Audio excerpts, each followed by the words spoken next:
I feel like anybody could say that as a joke. Like, that doesn't necessarily mean, like, his personality literally, like, he's always joking. So, like, who's to say that it wasn't a joke? And yeah, okay, maybe some people could take offense to that, but I don't think that there's any proof to, like, that there actually was naked girls, especially when they, if anything, we have the witnesses that say there weren't. Um, so Okay, so I don't know. we have more witnesses that said there were compared to the one that said there weren't. And I Yeah, actually think that all witnesses could be telling the truth simultaneously, because I don't expect Veronica Hughes to be in every dressing room at every pageant all the time. She's only going to know what she's personally lived. And if she hasn't personally lived the experiences of the other women barging in while they were naked, then of course her takeaway is going to be that they all had clothes on. But we shouldn't believe that they all had clothes on because Donald Trump said they didn't have they all have clothes on. And we shouldn't believe that Donald Trump was joking because A, you couldn't point me towards anybody else with $1 billion to lose that went on Howard Stern's radio show and joked about being guilty of sexual violence when in all reality they're innocent. And B, Howard Stern had asked him very directly if he was telling the truth, if this is something he's actually done, and he said it is. okay. Well, the thing that I would say about that is, like, these girls said that they were warned. So, like, if they didn't have clothes on, I would say that that's more of a them problem. I've played basketball, sports, all of these things, and I know that we've had male coaches, and they made sure that, like, to let us know, like, hey, they're going to come in the locker room. So, like, if they were, as they literally said, one of the girls literally said, yep, we were all informed.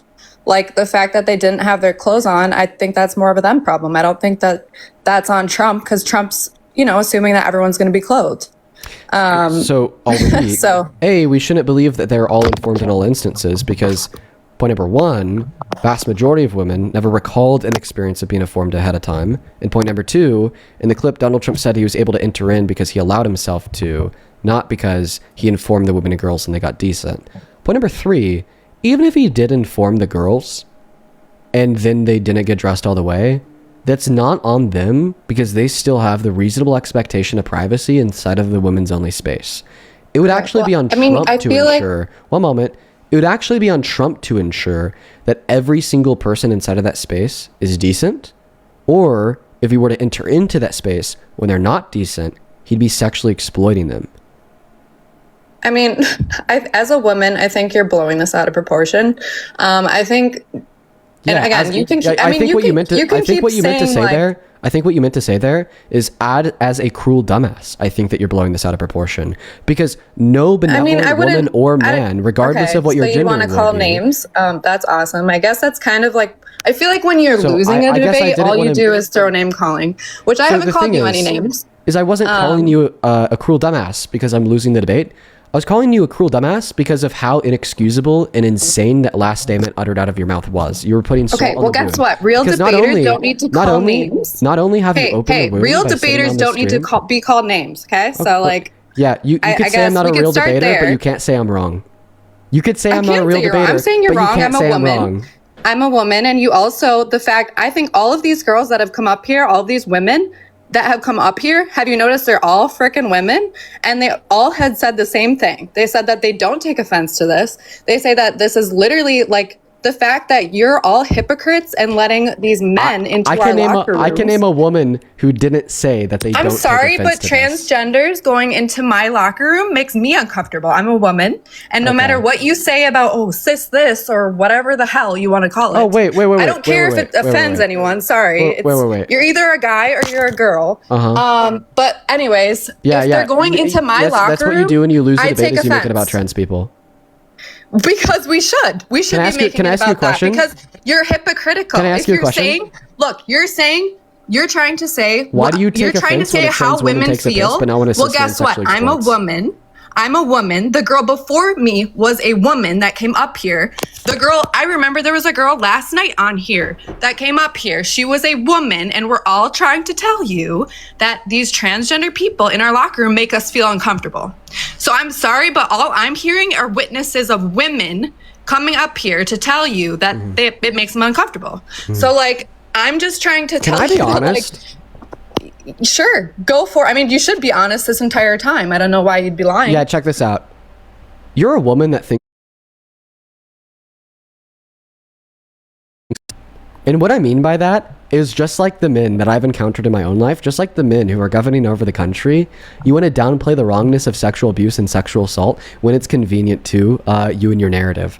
But what you don't realize here is it's not convenient to you in the slightest because you're not a man. You're a fucking woman. Okay, you are part of the group. So now you're trying to tell me which has been subjugated. One moment. You're part of the group in which has been subjugated to the generations of everybody having a story to tell, and then everybody not being believed by the men in society because, once again, the men don't think it's a big deal, right? You're a woman that thinks like a man, and it's not just hurting other women, but it's also hurting yourself. Now, the second thing I'm going to say here is you argued that you shared your feelings with me. You don't feel like it's a big deal. I don't care about your feelings. I care about how you can be compelling in reference to your feelings by purporting a legitimate argument to dispute the claim that this is sexual exploitation, because the definition of sexual exploitation,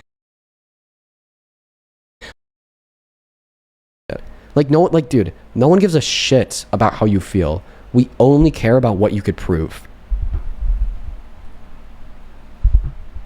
And also, one last thing I wanted to address here, and I'll send you an invite to unmute, is you then went on to whine about trans women taking a piss. So why do you get uncomfortable when you think about a trans woman taking a piss, but you don't get uncomfortable when you think about a cis man taking advantage of naked girls? That's not only hypocritical, but very, very, very problematic. So when did he take advantage of the girls exactly? Yeah, when he barged into their dressing rooms and looked at their naked bodies. That's when. He didn't barge in. He let him know. So again, really? I'm confused on where the exact evidence. Were you in that room? Hey, were you in that room? Wait, I have a question.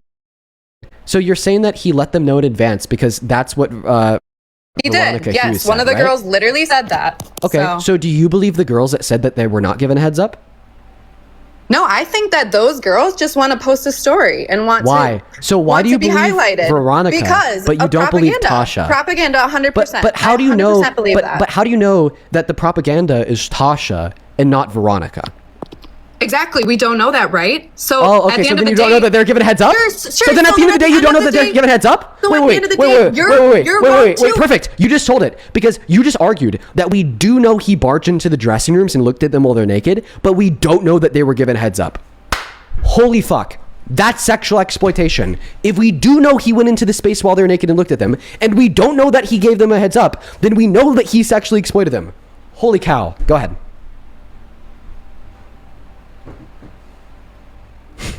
You walked yourself right into that one. Oh my god. You walked yourself right into that one. First of all, no. All I walked myself into was your word salad and you muting me. I don't think that that's proving anything, to be honest. But at the same time, emotional argument. So you know what? I can say what I think, right? And you're telling me what you think, but neither of us were in that room, so we both don't know which propaganda it would have been. So at the end of the day, you can't say that Trump was going in there with any malicious intent because you weren't there. You don't know. I don't know. So at the end of the day, it's mute. It's a mute point. Okay. The reason why your argument fails is because the person who was there is Trump. It's because you're saying it does. There's no evidence. There's zero evidence. Did you notice I was about to give you the evidence, but you stopped me from giving you the evidence? You're going to repeat yourself instead of letting me speak? You've literally given your quote-unquote evidence, and it's not evidence. Him going into the locker room is not evidence, because he literally told the girls that he was going to go in there. Wait, I thought that you just acknowledged that you don't know that.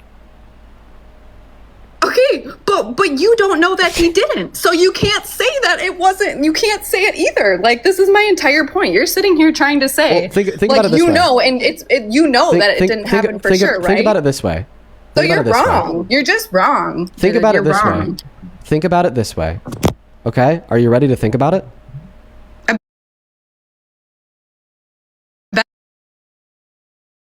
Are in their feelings. I'm a woman. Really? And I'm telling you that, no foul play was done here. Okay, that claim that no foul play was done here, does that come from your feelings?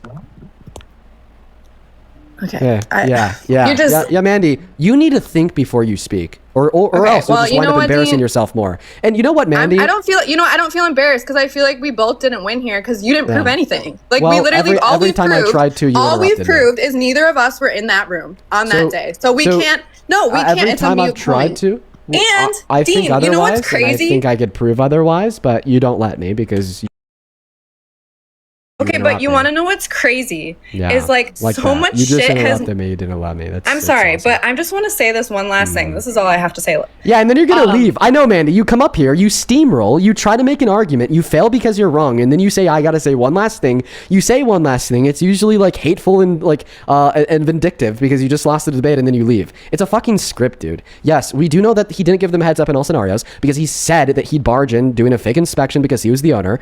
He said that when he would enter into the space, they wouldn't have any clothes on, and we heard from 5 women who said that when he'd walk into the space, they didn't have any clothes on. And we know that this would be a different experience than the one in which Veronica was relaying, because Veronica said that when they were given a heads up first, the person who gave them heads up also ensured that they then had clothes on before Donald Trump would walk inside. But you want to discount all of those facts as mere feelings so you could ignore them because you want to continue to support this asshole as president. And by the way, even if we completely ignore his character, he's a piece of shit. Why are you fighting so hard for the guy that wants to like destroy the economy and has ushered in the worst jobs report since through ignoring recessions, the most manufacturing bankruptcy since 2010? I love how you're ignoring the fact that we had the highest inflation we've ever had at 9% under Biden, and we fucking had millions of illegal immigrants come into the country. We have to use our taxpayer dollars on them, literally, to put them in housing. It's crazy that you're so about the people, but we have so many people here that are homeless and have our own issues within America, yet we're letting in all of these criminal people that we don't have any background checks on. Is wild to me that like that's all your president did. He let all of these people in. He literally, our freaking inflation was through the roof. Nothing was affordable. Housing wasn't affordable. We're not going to talk about groceries. We're not going to talk about you want to sit here and whine about gas prices right now when they were literally higher under Biden when there wasn't even a fucking war going on. Like, it's just wild to me that like you're gonna sit here and all you guys have to sit on is, he walked into a locker room. So like, okay, I'd rather have a frickin' president that walked into a locker room than have frickin' everything be unaffordable, have all of these illegal criminals that are killing people left and right on the streets, our citizens, and then the fact that everyone in that room didn't stand up when Trump said, would you want to stand for the actual citizens over the legal immigrants? And no one fucking stood. Like, talk about pathetic. I'm sorry, but like, I'm not gonna like sit here and whatever. It's okay. You could cry a little bit more, but as soon as you're done crying, I'm just saying what everyone should be saying, because like at the end of the day, it's ridiculous, and you guys are just in your feelings about. Is there ever like some point where I should mute you so I could respond, or are we just naturally? I mean, you've been muting me, just so everybody knows. He's just been sitting here muting me, and like